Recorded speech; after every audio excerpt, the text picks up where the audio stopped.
اچھا، making choice is better than no choice. آپ کو ایک اپنے سی وی بناتے ہیں اور ایک ملازمت کے لیے اپلائی کرتے ہیں تو آپ کو 2 جاب آفر ہو رہی ہیں. ایک جاب کے اوپر آپ کو بہت کم پیسے دے رہے ہیں اور دوسری جاب کے اوپر وہ پیسے تو اچھے دے رہے ہیں لیکن وہ کنٹریکٹ پہ ہے، وہ 1 سال کا کنٹریکٹ ہوگا، اور جو پہلے والی ہے وہ پرماننٹ ہے. ٹھیک ہے. اب آپ سوچ میں پڑے ہوئے کہ وہ کروں کہ یہ کروں، وہ کروں کہ یہ کروں، وہ کروں کہ یہ کروں، اور اسی سوچ میں وہ اپرچونٹی چلی جاتی ہے. ایسا ہو رہا ہے. لیکن یہاں پہ میں اپنے ایک نیفیو کی بات آپ سے شیئر کروں گا، اور میں اپریشیٹ بھی کرتا ہوں اس کو. اس نے انجینئرنگ کی اور اس کو ایک نوکری ملی ڈیسک آن میں بڑی تھوڑے پیسوں پر.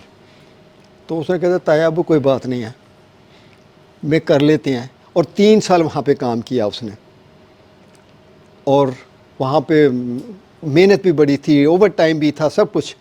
اور 3 سال کے بعد اس کو اس سے 4 گنا زیادہ کی مل گئی.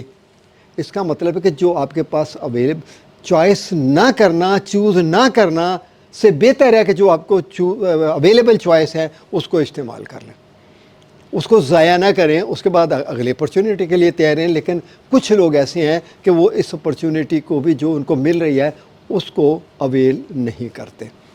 یہی بات لکھی ہے، making choice is better than not making choice. اگر نہیں کرتے چوائس تو زیادہ نقصان ہے. آپ اس سے لرن کریں گے، کیا اس کا فائدہ ہوگا؟ کام تنہا ہے، سب کچھ ہے، لیکن you are getting information, you are getting experience.